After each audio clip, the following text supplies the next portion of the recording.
शुरुआत करते हैं दोस्तों आज की न्यूज़पेपर की हम एडिटोरियल वाले हिस्से के साथ में। आज दो प्रमुख एडिटोरियल्स के ऊपर चर्चा होने वाली है, लेकिन न्यूज़पेपर डिस्कशन करने से पहले मेरी तरफ से सॉरी है क्योंकि मैं कंटिन्यू न्यूज़पेपर अपलोड नहीं कर पा रहा हूँ।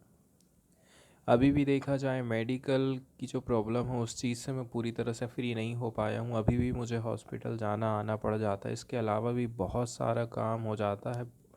एकदम बिजी लाइफ हो गई है, मुश्किल से टाइम निकल पाता है और उस टाइम में भी एडिटोरियल को नोट डाउन करना, उसके नोट्स बनाना, इसके बाद आपके लिए वीडियो तैयार हो पाता है। मतलब जो एडिटोरियल वाला हिस्सा होता है वही हमारे लिए सबसे ज़्यादा हार्ड पड़ता है, उसमें टाइम लगता है। तो एडिटोरियल की जो शुरुआत है वो हम करने वाले हैं चेन्नई में जो फ्लड आते रहता है। हमारे देश में कुछ कुछ एरिया ऐसा है जो कि फ्लड प्लेन्स के ऊपर बना है, या फिर आप ये कह सकते हैं नदी के आजू बाजू का जो एरिया है आपने वहाँ पर बिल्डिंगें तैयार कर ली हैं, कंक्रीट का जाल बिछा दिया है। अब क्या होगा, नदी के निकासी का जो एरिया है वो आपने कम कर दिया है, आपने नदी के किनारे किनारे घर बना लिए हैं। इससे क्या होगा, फिर आजू बाजू के एरिया में घर डूबने लग जाएंगे पानी की जब भी मात्रा बढ़ेगी। तो इस प्रकार की जो समस्या है पार्टिकुलरली देखा जाए चेन्नई में हमको काफ़ी सीवियर देखने को मिली है। ये प्रॉब्लम यहाँ पर काफ़ी घातक रही थी, काफ़ी नुकसानदेह रही थी, इसीलिए इसका उल्लेख यहाँ पर किया जाता। इसके पहले भी चेन्नई में जो फ्लड्स आई थी उसके बारे में भी आपने सुना होगा कभी ना कभी कि कितना ज़्यादा नुकसान हुआ था, जान माल की हानि हुई थी।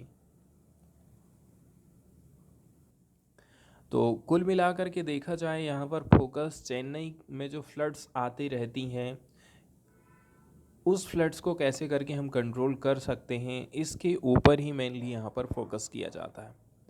आप देखते हैं कि जो प्राकृतिक आपदाएं आ रही हैं, प्राकृतिक जो शक्ति है उसका सामना हम नहीं कर सकते हैं, चाहे वो आग हो, चाहे वो भूकंप हो, चाहे वो पानी हो, किसी भी चीज़ को हम लोग फेस नहीं कर पाएंगे।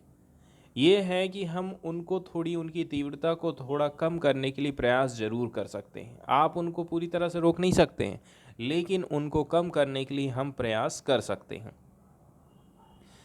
चेन्नई में जो फ्लड्स आ रही हैं तो इसके लिए जो वाटर साइंस है इसके बारे में हमें फिर से सोचने की ज़रूरत है।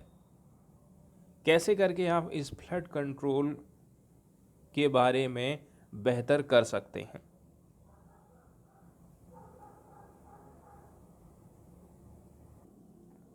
तो आप देख रहे हैं कि चेन्नई में या फिर भारत के शहरों में रिपीटेड फ्लड्स आ रही हैं। ऐसा नहीं कि एक बार आई फिर 2 4 10 साल के बाद आएगी।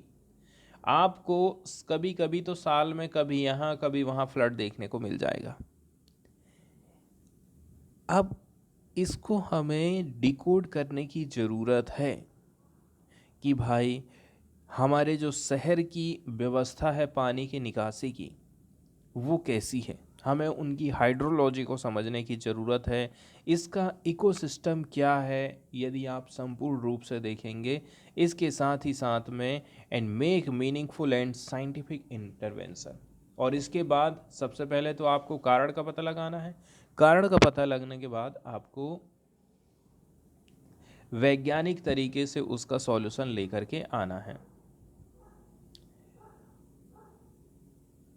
अभी आप देखेंगे जो हैवी रेनफॉल है कभी भी आते जाते रह रहे हैं, आज के समय में मोर फ्रिक्वेंट हो गए हैं। रिसेंट डिकेड की यदि हम बात करें, पिछले कुछ दशकों की यदि हम बात करेंगे ना, तो ऐसे साल जिसमें फ्लड आया करती थी उनकी संख्या बढ़ते जा रही है।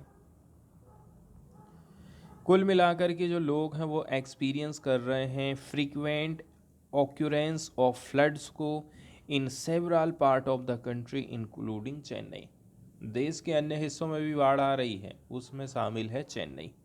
चेन्नई की यदि हम बात करें तो चेन्नई ने सफ़र किया है, चेन्नई प्रभावित रहा था। काफ़ी सीवियर इम्पैक्ट उसने देखा था फ्लड्स का सन 2005 में, 2015 में और इसके बाद एक और घातक किस्म का आया था, वो आया था सन 2023 में। मतलब हम करंट की बात यहाँ पर कर रहे हैं। हालांकि ये जितने भी फ्लड आए हैं, जितनी भी बाढ़ आई हैं, वो अपने आप में यूनिक रही हैं। साथ ही साथ में इनका जो इम्पैक्ट रहा है वो काफ़ी डिवास्टेटिंग रहा है। डिवास्टेटिंग किसको बोलते हैं? विनाशकारी। और साल दर साल इनका जो असर है वो तेज़ी से बढ़ते जा रहा है। 2023 में जो फ्लड आया था, इसको कंसिडर किया जाता है पिछले 47 सालों में सब जो विनाशकारी बाढ़ है सन 2023 में ही आई थी। कुछ कुछ क्वेश्चन हैं जिनका आंसर पाना हमें बाकी है। क्या इस प्रकार के जो फ्लड्स आ रहे हैं, पास्ट फ्लड्स इवेंट हुए हैं, उनसे हम कोई चीज़ सीखे हैं? और क्या हम जो मेजर्स उठा रहे हैं वहाँ से आप कोई चीज़ सीख सकते हैं? To what extent are floods that occur due to historical human error और ब्लंडर? आपको पता लगाना है कि किस कारण से ऐसा हो रहा है।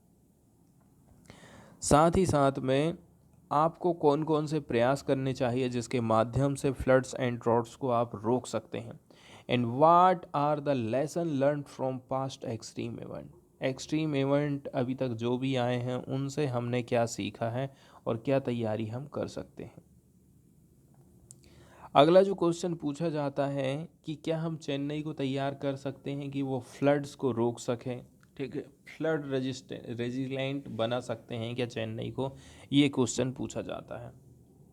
इसके साथ ही साथ में पूछा जाता है कि कैसे करके कोई भी चीज़ को हम कन्वर्ट कर सकते हैं। मतलब जो डिजास्टर है उसको हम कैसे करके अपॉर्चुनिटी में कन्वर्ट कर सकते हैं, ये भी क्वेश्चन यहाँ पर खड़ा होता है।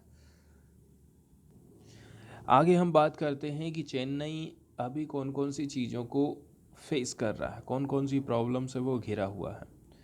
तो चेन्नई जो है समुद्र के किनारे है, इसको हम कोस्टल सिटी कहते हैं। इसको कोस्टल फ्लड से जूझना पड़ेगा। समुद्र के किनारे जो समुद्री लहरें हैं, सबसे पहले तो उसके कारण जो वर्षा हो रही है उस चीज़ को इसको फेस करना है। क्लाइमेट चेंज के असर को फेस करना है। इसके साथ ही साथ में यदि सी वाटर राइज होता है तो उसके असर को भी आपको झेलना पड़ेगा। कुछ की इश्यूज हैं, इसलिए हम कहते हैं कि इनको हाईलाइट करने की ज़रूरत है, तब जाकर के आप डिकोड कर सकते हैं चेन्नई के urban and peri urban hydrology. पानी के संदर्भ में अर्बन एंड पेरी अर्बन, ठीक है, दोनों चीज़ों की हाइड्रोलॉजी को हमें समझने की ज़रूरत है। इसका इकोसिस्टम कैसा है इसे समझने की ज़रूरत है। एंड बोला जा रहा है इसके बाद आप क्या करेंगे, कुछ वैज्ञानिक एंड मीनिंगफुल इंटरवेंशन करेंगे, not only flood mitigation but also toward handling drought and building climate resistant strategy for Chennai and Chennai metropolitan area. अगला कदम जो उठाना है वो ये है कि छोटी मोटी जो धाराएं हैं जो जा कर के मिल रही हैं किसी पानी के सोर्स में, उसके ऊपर भी हमारा फोकस होना चाहिए। चेन्नई की बात करें, साथ ही साथ में इससे जो जुड़े हुए डिस्ट्रिक्ट हैं एंड वाटर बॉडीज़ हैं, इसके ऊपर यहाँ पर चर्चा करी जाती है। यहाँ पर आपको कम से भी कम 3588 इरिगेशन टैंक्स बने मिल जाएंगे। कुछ कुछ तो ऐसे हैं जो कि बहुत बड़े साइज में हैं, और ये है जगह का नाम कांचीपुरम, चेंगालुपट्टू एंड तिरुवल्लूर डिस्ट्रिक्ट। ये कुछ इम्पोर्टेंट लोकेशंस हैं। ये जो टैंक बनाए गए हैं ये मैन मेड हैं and but magnificent water set created through a series of earthen embankment constructed across stream which carried heavy flows during the monsoon month. यहाँ पर आपको कुछ कुछ संरचनाएं बनी हुई देखने को मिल जाएंगी, भले ही आपने नहीं बनवाए हैं, लेकिन फ्लड को कंट्रोल करने के लिए कुछ कुछ प्रोग्राम चलाए गए हैं। इन टैंक को हमने निर्माण करे हैं ताकि जो सरप्लस वाटर रहेगा अपस्ट्रीम टैंक से वो सीधे सीधे निचले वाले गड्ढे में आ जाएगा।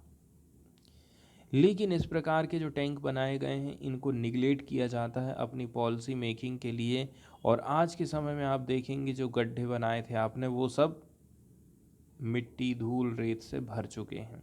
मतलब वो अब कैसे बन गए हैं, उनमें सिल्टेड देखने को हमको मिल रहा है। इसके अतिरिक्त यदि हम कैचमेंट एरिया की बात करें, फ्लड प्लेन की बात करें, फीडर एंड सप्लाई चैनल की बात करें, even the water spread area in many of these tank heavily silted and encroached। कुल मिलाकर के बात वही बोली जाती है।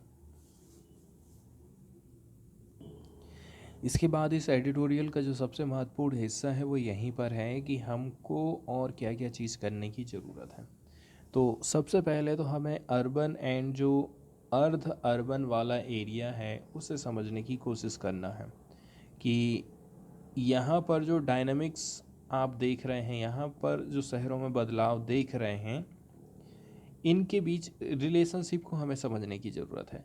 इंटरकनेक्टेड जो हाइड्रोलॉजिकल कंडीशन है उन्हें हमारे दिमाग में बैठाना पड़ेगा। साथ ही साथ में map water bodies around 4000 located in 5904 square kilometre area of the proposed CMA कहाँ कहाँ पर ये फैली हुई हैं, CMA ने क्या बोला है।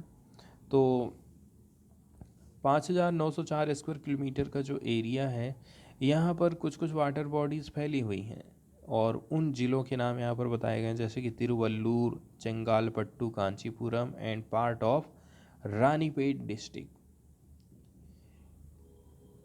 अब यहाँ पर थोड़ा सा हमें अध्ययन करना पड़ेगा, इसके बाद हमारा क्या रिजल्ट निकल करके आता है वो पता चलेगा। हालांकि ये जितने भी ज़िलों के हमने नाम लिए हैं ना, इनमें से ज़्यादातर देखा जाए सब्सटेंसली मतलब काफ़ी हद तक शहरी ही रहे हैं। एंड इसलिए बोला जाता है कि शहर में जो वाटर बॉडीज़ हैं ना इनको हमें बचा करके चलना है।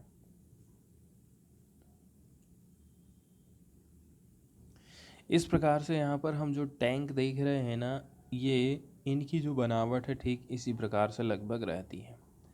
तो ये जो हमारे देश की जितनी भी वाटर बॉडीज़ हैं इन्हें आपको समझना पड़ेगा कि ये इनको आप कैसे करके रिस्टोर करके रख सकते। तो सबसे पहले तो हमें देखना है कि हमारे आसपास में किस प्रकार की वाटर बॉडीज़ हैं। एग्जाम्पल के तौर पर मैं खुद अपने एरिया की बात करूँ ना, तो बहुत सारे तालाब ऐसे हैं जो कि वहाँ पर लोग कूड़ा कचरा डाल रहे हैं, प्लास्टिक फेंक दे रहे हैं। ऑलरेडी से वो जो वाटर बॉडी है ना वाटर को सोखेगी, नीचे जो ज़मीन है वहाँ पर जो भूजल का लेवल है, भूमिगत जल का जो लेवल है ना वो बढ़ेगा। ये चीज़ हम नहीं समझते हैं, लेकिन यदि हम उसको पॉल्यूटेड कर देते हैं, पॉल्यूशन कर देते हैं, फैला देते हैं वहाँ पर, तो वो जल दूषित हो जाता है और वो किसी काम का नहीं रह जाता। सबसे पहले तो हमारी जो वाटर बॉडीज़ हैं उनकी हमें पहचान करना है, उनको फिर से रिस्टोर करने की ज़रूरत है उनकी ओरिजिनल कैपेसिटी में, या फिर आप यहाँ तक कि उनकी जो कैपेसिटी है उसको डबल कर सकते हैं ताकि जो एक्सेस वाटर है उसको हम सेव कर सकें इस प्रकार की वाटर बॉडीज़ में, which will contribute to substantial saving of run off water. बहते हुए पानी को भी आप रोक सकते हैं। साथ ही साथ में बोला जा रहा है कि हमें एक comprehensive hydro elevation drainage mapping की ज़रूरत पड़ेगी। आपको ये भी देखना है कि कहाँ कहाँ से ड्रेनेज हो रहा है, उस ड्रेनेज में तो कोई प्रॉब्लम नहीं है। एग्जाम्पल के तौर पर यदि हम बात करें तो देखिए कभी कभी ऐसा हो जाता है कि ये मेन ड्रेनेज है, यहाँ पर छोटे मोटे इधर उधर से छोटे मोटे नाले आ रहे हैं। तो हम मेन ध्यान इसी में देते हैं, ये छोटे वालों के ऊपर हम ध्यान नहीं देते हैं, तो इसके चलते चलते भी फ्लड आता है, इसीलिए इनके ऊपर भी हमें ध्यान देने की ज़रूरत है।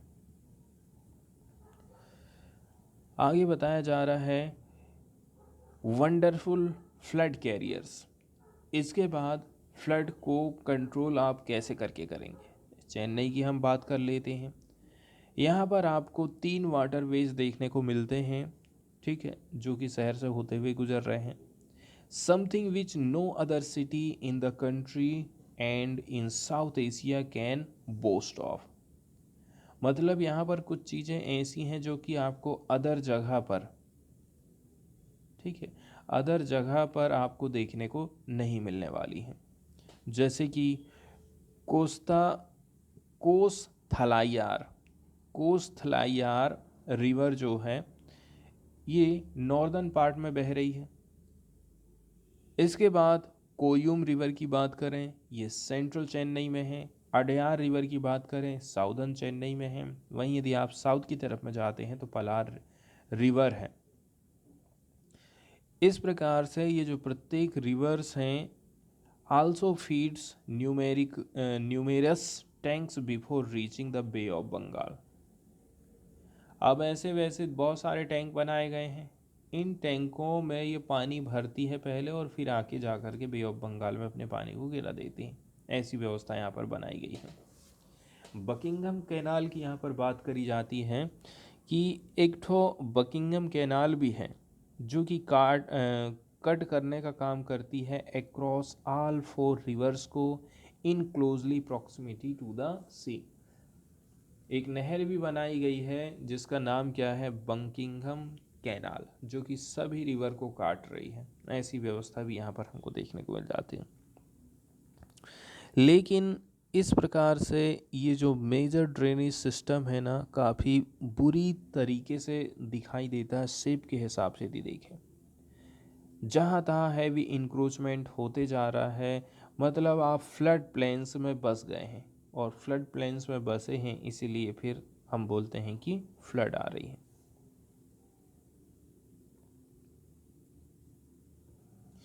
इसके बाद वाला जो एडिटोरियल डिस्कस करेंगे ये भारत और ओमान की रिलेशनशिप को बताता है।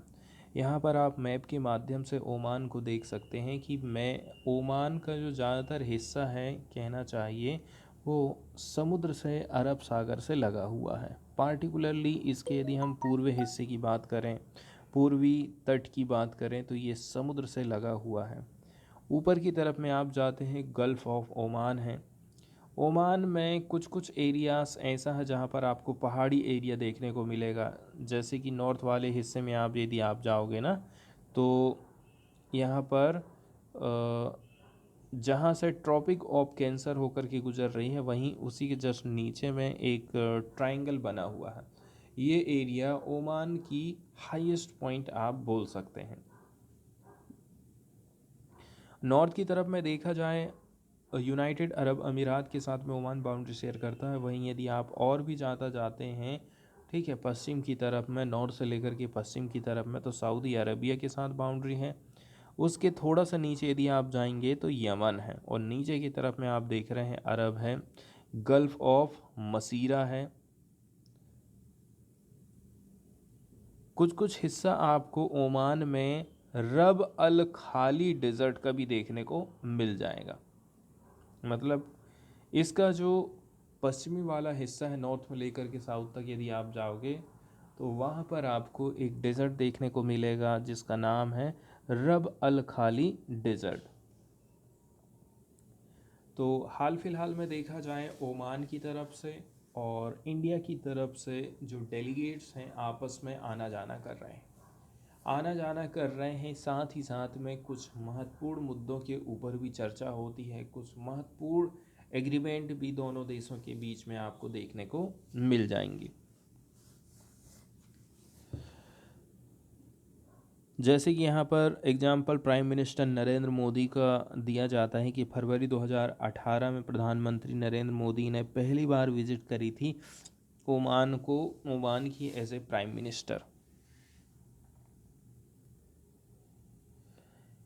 अब यदि आप देखेंगे ये जो विज़िट हो रही है इसमें बहुत सारे मुद्दे उठाए जा सकते हैं, जैसे कि ट्रेड, डिफेंस, सिक्योरिटी। ये कुछ महत्वपूर्ण इश्यूज हैं जिनके ऊपर बातचीत होनी चाहिए। ओमान देखा जाए तो हमारा सबसे क्लोज नेबर्स माना जा रहा है अरबियन गल्फ रीजन की बात करें तो। आपकी ओमानी स्पोर्ट की बात करें, एब्यूटिंग द कोस्ट लाइन, तो यहाँ के जो पोर्ट्स हैं वो कोस्ट लाइन से लगे हुए हैं यदि हम बात करें अरब सागर के साथ साथ, चाहे वो गल्फ ऑफ ओमान हो। इसलिए हम कहते हैं कि ये ना पर्सिया की खाड़ी में अपने आप को लीड करने का काम करता है।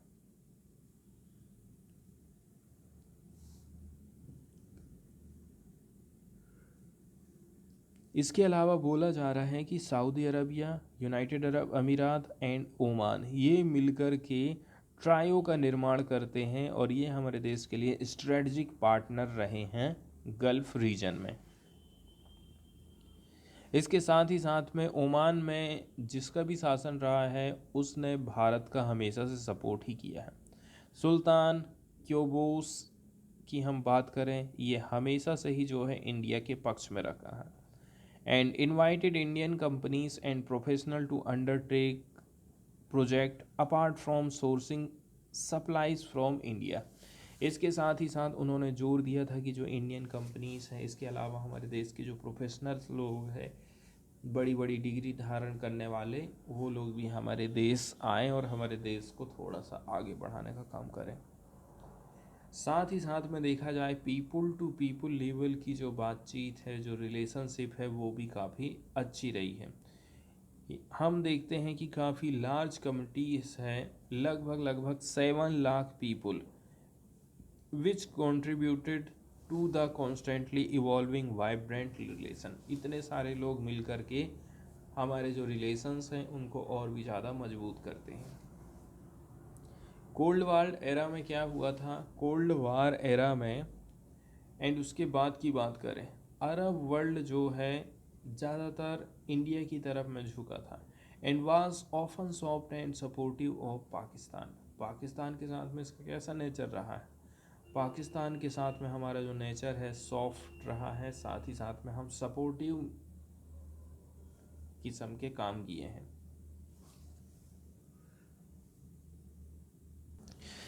इसके अलावा ऐसा नहीं है कि यहाँ पर कॉन्फ्लिक्ट नहीं होते हैं, कॉन्फ्लिक्ट प्रोन ये रीजन है। इसके साथ ही साथ में ओमान हमेशा से ये सोचा है कि यहाँ पर शांति स्थापित होना चाहिए।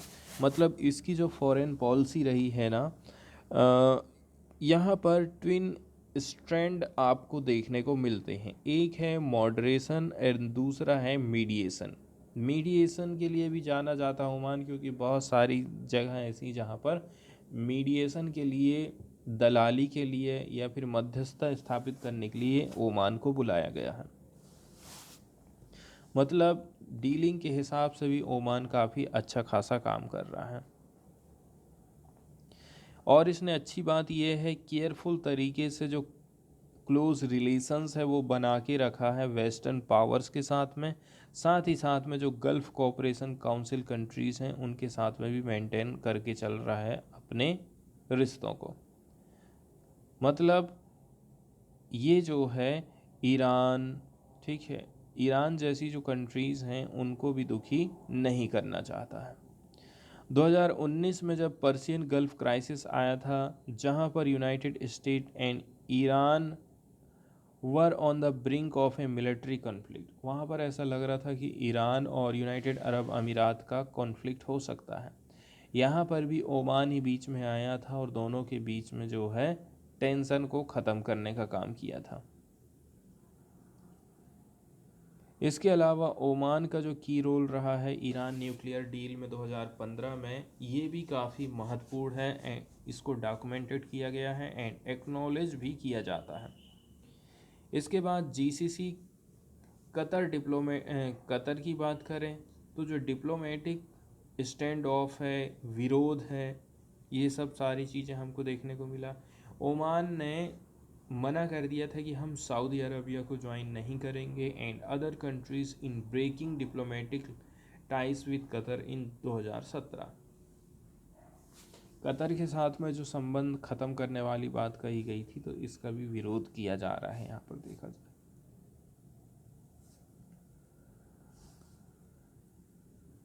इसके बाद बातचीत करी जाती है इंडिया ओमान स्ट्रेटजिक पार्टनरशिप के बारे में कि ओमान कितना क्रूशियल हो जाता है इंडिया की वेस्ट एशियन पॉलिसी में।